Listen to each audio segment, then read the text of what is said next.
자, 여러분 안녕하십니까? AFK 합격 전략에 대해서 설명드릴 이패스코리아 김종희 CFP입니다. 자, 여러분들 이패스코리아는 여러분들 잘 알고 계시다시피 국내 금융 자격증 전문 기업이죠. 자, 이패스코리아가 한국 FPSB로부터 AFPK CFP 지정 교육기관을 인가를 받게 되었습니다. 따라서 이패스코리아는 여러분들과 함께 금융 전문가로 가는 길에 동반자의 길을 함께 갈 기업이라고 여러분들 생각하시면 되겠습니다.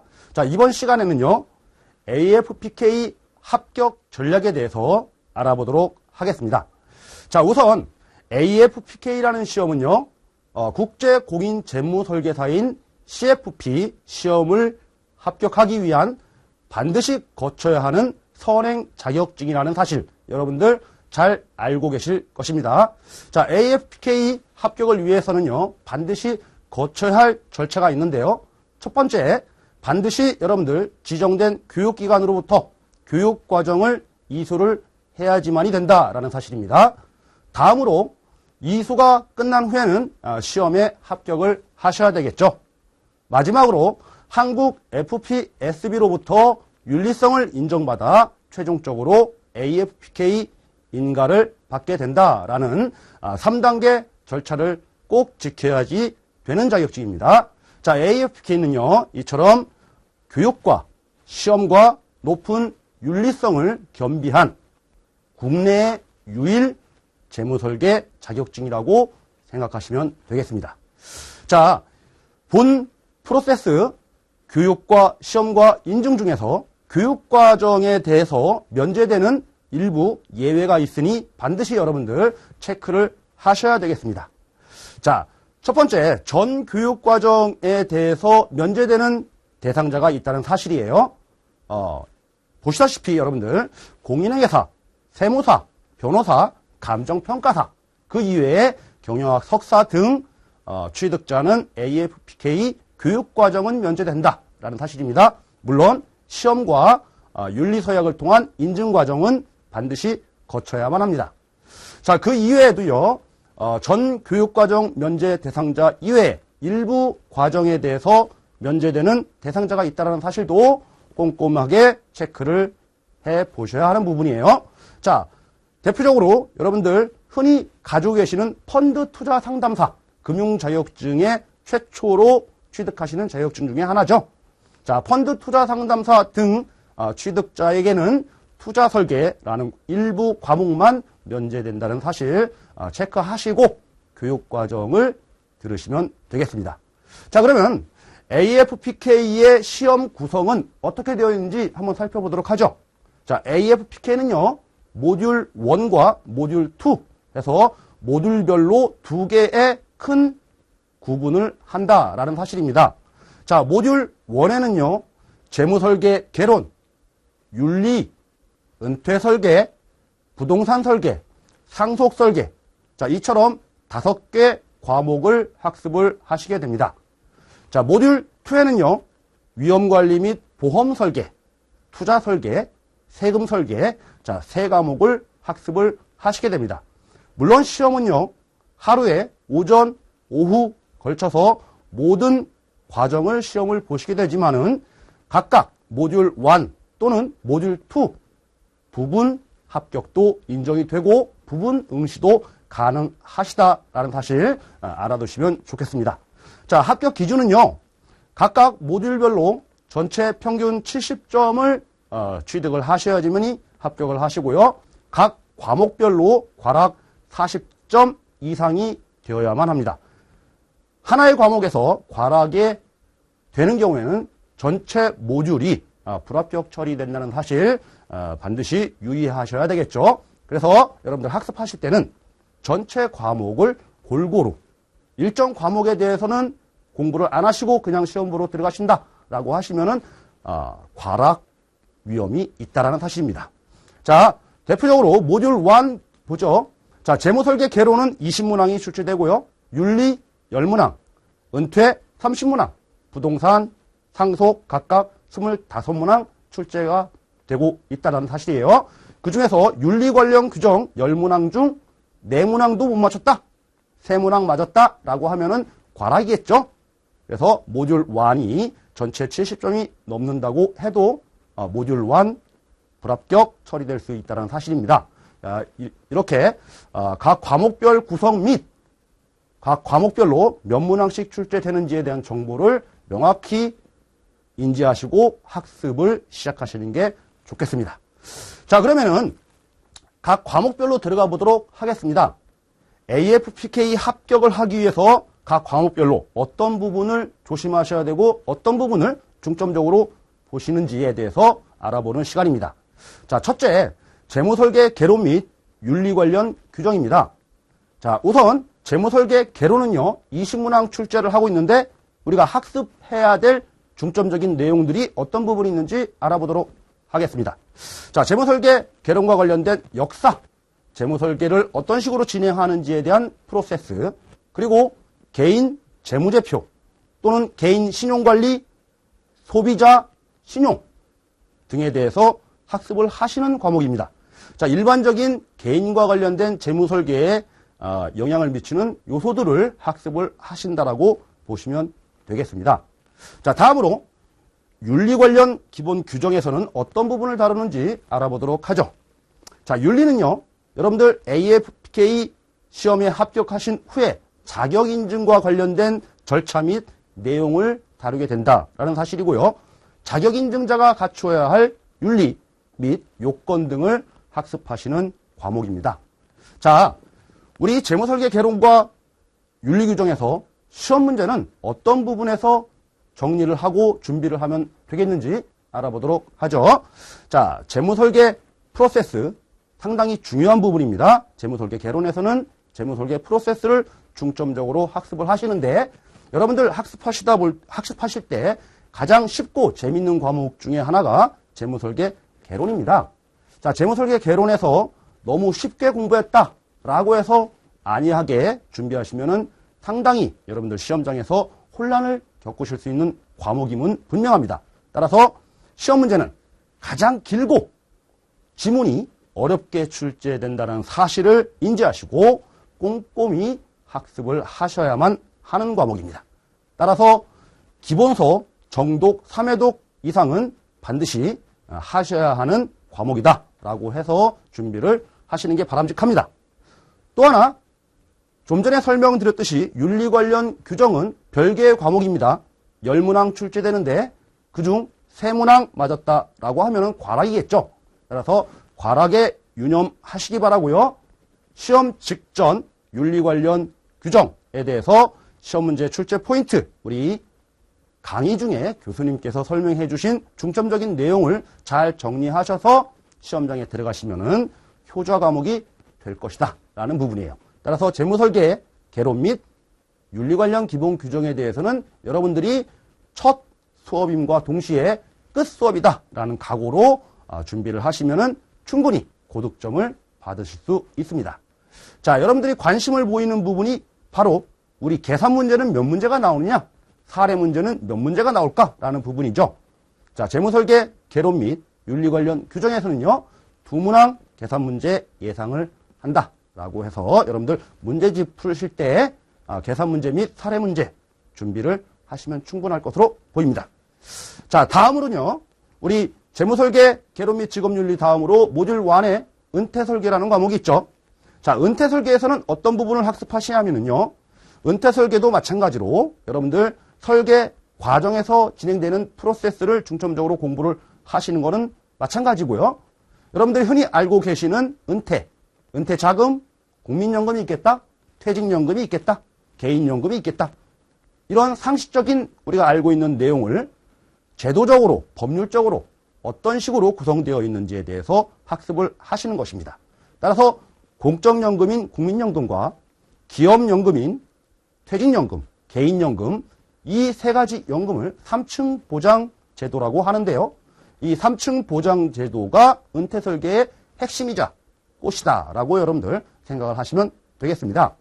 자, 은퇴설계에 관련된 우리 시험 대비는 어떤 식으로 하면 바람직할지 알아보도록 하죠. 자, 은퇴설계는요, 여러분들, 은퇴설계가 왜 필요한지, 그리고 국내에 있는 은퇴설계를 위한 제도들이 어떤 것들이 있는지에 대한 전반적인 내용을 다룬과 동시에 가장 중요한 3층 보장제도인 국민연금인 공적연금과 퇴직연금인 기업연금 그리고 개인연금이 주를 이룰 것이다 라는 부분입니다. 따라서 시험 문제도요. 30문제 중에서 3층 보장제도와 관련된 부분이 20문항 이상 출제를 하고 있다는 사실입니다.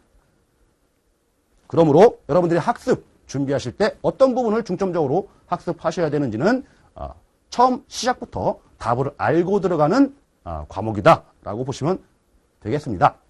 자, 은퇴설계 관련된 부분 학습하시다 보면요.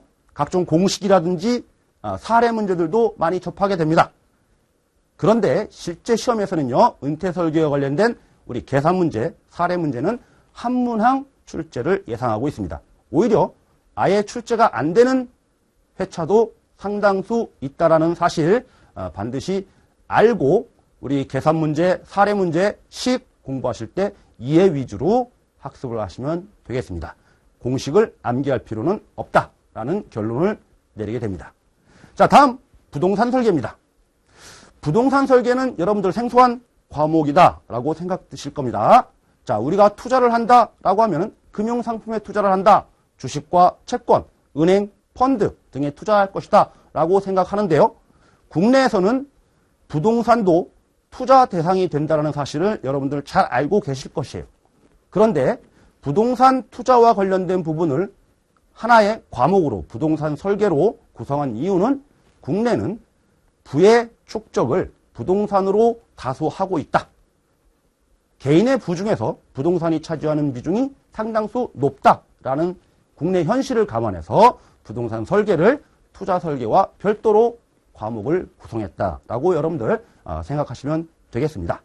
자, 그러면 부동산 설계에서 어떤 부분을 학습하시냐면요. 부동산과 관련된 권리, 법률 관계 물론 학습을 하셔야 되고요. 부동산은요. 공공재의 성격을 가지고 있음으로써 국토 계획에 지대한 영향을 미치는 재산인 것이죠. 따라서 공법 관계도 여러분들 학습을 하셔야 됩니다. 물론 부동산도 투자 대안 상품이기 때문에 부동산 관련된 시장 및 경제 활동도 공부를 하셔야 되는 부분이에요. 그리고 부동산 거래와 관련된 부동산 가격을 계산하는 부동산 가치평가, 그리고 부동산의 운영 및 관리 등 전반적인 내용을 다루는 부분이죠. 자, 부동산 관련된 학습 내용을 살펴보았듯이 상당히 만만한 과목은 아니겠다라는 생각이 드실 겁니다. 그러면은 우리가 시험 대비용으로 어느 부분을 중점적으로 알아봐야 되는지 출제 포인트를 알아보도록 하죠. 자, 부동산은 설명드렸듯이 가장 생소하고 까다로운 과목입니다. 그죠? 자, 그러므로 부동산 관련된 부분을 공부하실 때는 전반적인 내용, 부동산 관련된 새로 접하는 용어 정리가 반드시 선행이 되어야 하고요. 자, 시험과 관련된 부분을 설명드리자면은 부동산은 항상 출제되는 영역이 한정되어 있다는 사실입니다. 자, 교재 전반적인 내용을 골고루 출제하는 것이 아니고요. 항상 출제되는 포인트가 있기 때문에 우리 학습하시기 전에 우리 담당 교수님께서 설명하시는 부분을 꼼꼼하게 교재에 메모하시고 밑줄 치시고 그리고 해당된 부분만 집중적으로 공부를 하신다면은 고득점이 가능한 과목이다라는 것입니다. 자, 부동산도요. 어려운 과목이다라고 생각해서 접근을 했지만은 출제 포인트를 알고 나니까 우리 수업을 중점적으로 듣고 정리만 잘하면은 충분히 고득점이 가능한 과목이구나라고 여러분들 여기시기 바라고요. 자, 계산 문제는 한 문제 출제가 예상되죠. 자, 다음으로 모듈 1에서 마지막 과목인 상속설계입니다. 자, 상속설계는요. 우리 피상속인 사망자를 피상속인이라고 하고요. 피상속인이 가지고 있는 각종 재산을 유산이라고 할 경우에 그 유산을 살아생전에 넘겨줄지 아니면은 사망을 통해서 상속을 통해서 이전시킬지에 대해서 학습하는 과목입니다. 따라서 민법상 민사관계인 상속관계를 아셔야 되겠고요. 또 하나 상속세와 증여세라는 세금 관계도 이해를 하셔야 되는 과목인 거죠. 자, 상속설계는요, 25문항 출제되는데요. 설명드렸듯이 민법과 세법, 그리고 사업을 영위하시는 분이라면 상법과 관련된 부분도 다루게 된다. 자, 이처럼 3개 이상의 법률적 내용을 공부를 하시기 때문에 상당히 혼선이 빚어지는 과목이다라는 사실입니다. 그러나 학습을 하시다 보시면은 아시겠지만 상당히 재밌고 유익한 과목이다라는 사실을 여러분들 아시게 될 것입니다. 자, 이처럼 재밌고 유익한 과목으로 끝나는 게 아니고요. 여러분들은 시험을 보셔야 되기 때문에 유익한 수준에서 벗어나서 시험 보시기 전에 재무설계 개론과 마찬가지로 다독이 필요한 과목 중에 하나다라는 사실 반드시 명심하셔야 된다는 거예요. 자, 이처럼 모듈 1에서는요. 재무설계 개론과 상속설계는 최소한 3회독 이상 다독이 필요하다라는 점 명심하시기 바랍니다. 자, 상속설계는요. 계산 및 사례 문제가 4문제 또는 5문제 출제를 한다라는 사례 포인트까지도 알아보았습니다. 자, 다음으로 모듈 2에 나오는 첫 번째 과목인 위험관리와 보험설계죠. 여러분들, 우리가 살면서 각종 위험에 노출되어 있고요. 이런 위험을 본인 스스로 피할 수도 있고 아니면은 남에게 이전할 수도 있고 그 이전하는 하나의 수단이 보험에 가입하는 거죠. 따라서 위험에 대한 전반적인 내용과 보험 제도에 대해서 다루는 과목이다. 자, 그러면은 위험관리와 보험설계에서는 구체적으로 어떤 부분을 다루는지 한번 알아보도록 하죠. 자, 위험관리에 대한 전반적인 이해와 더불어 우리나라 보험제도도 학습을 하게 된다라는 사실입니다. 자, 보험에 대해서는요, 보험의 원리, 기초, 그쵸? 보험 관련된 법규, 약관, 보험료는 어떻게 구성되어 있는지, 우리 생명보험 상품, 손해보험 상품, 보험 상품들인 어떤 것들이 있는지, 또한 보험과 관련된 세금 제도는 어떻게 구성되어 있는지 등에 대해서 전반적으로 알아보는 과목이겠죠. 자, 보험 설계, 여러분들 과정 내용을 보시다시피 우리 만만한 내용들이 아니겠다라는 게 사실입니다. 그러면 시험 목적상 어떤 부분을 중점적으로 학습을 해야 되는지 알아보도록 하죠. 자, 처음으로 위험관리에 대한 전반적인 이해를 아셔야 되겠다라는 거예요. 또 하나는 위험관리 방법 중에 하나인 보험제도를 알아보겠다는 것입니다. 자, 이 부분은요, 오히려 학교에 재학 중인 대학생이 유리한 과목입니다. 실무에 계시는 분들은, 보험 상품을 취급하시는 분들은 너무 실무 지향적이다 보니 이론적인 내용에 취약할 수밖에 없습니다. 따라서 이론적인 내용 중심으로 학습을 하시다 보니까 실무에 계신 분들은 오히려 혼선이 빚어지는 과목 중에 하나다. 자, 그렇다고 해서 실무에 계신 분들이 무조건 불리하냐? 그런 과목도 아닙니다. 이론적인 내용을 다루지만 실무를 접목한 시험 문제가 종종 출제되는 과목입니다. 따라서 이론과 실무를 모두 겸비해야지만이 고득점이 가능한 과목이다라는 사실 명심하셔야 되고요. 자, 이론적인 내용을 반드시 숙지하시되 이 내용이 실무상 예를 들어서 어떤 식으로 접근될 수 있을지에 대해서 여러분들이 학습하시면서 익히시면 충분히 고득점도 가능한 과목입니다. 자, 보험 설계는요, 계산 문제, 사례 문제가 2문제 또는 많게는 3문제 출제됩니다. 이런 사례형 문제를 포기하는 한이 있더라도 이론적인 내용을 반드시 교재를 통해서 꼼꼼히 정리를 하셔야만 합니다. 자, 다음으로 투자 설계입니다. 투자 설계도 모듈 2에 구성되어 있는 과목 중에 하나인데요. 자, 투자 설계 30문항 출제되고 있고요. 투자 설계에서 다루는 내용 보시다시피 여러분들이 흔히 예상할 수 있는 내용이죠. 경제 환경, 투자 수익률, 위험, 주식에 투자할지, 채권에 투자할지, 파생 상품에 투자할지, 구체적인 금융 상품들은 어떤 것들이 있는지에 대한 일반적인 내용을 학습을 하시게 됩니다. 경영학부라든지 경제학부, 금융 자산과 관련된 금융 상품과 관련된 자격증을 취득하신 분이라면 투자 설계는 고득점 과목으로 이어질 수 있는 전략 과목 중에 하나입니다. 자, 그런데요. AFPK는 재무 설계사입니다. 재무 설계사는 직접 투자를 할 수 있는 투자 전문가는 아니고 고객의 재무 설계를 해주는 설계 전문가이다라는 사실 반드시 이해를 하셨다면 투자 설계에서 여타 금융 자격증처럼 구체적인 내용들을 다루지는 않을 것이다 라는 것이에요. 따라서 투자 설계는요. 전반적인 거시적인 관점에서 해석할 수 있는 투자 전략에 대해서 여러분들을 익히시는 과목이다 라는 사실입니다. 투자 설계에 대해서 자신만만하게 여러분들 고득점 받아야 되겠지라고 접근하셨던 분들이 오히려 60점, 70점 이렇게 고득점을 못 만든 분들이 많이 있다라는 사실입니다.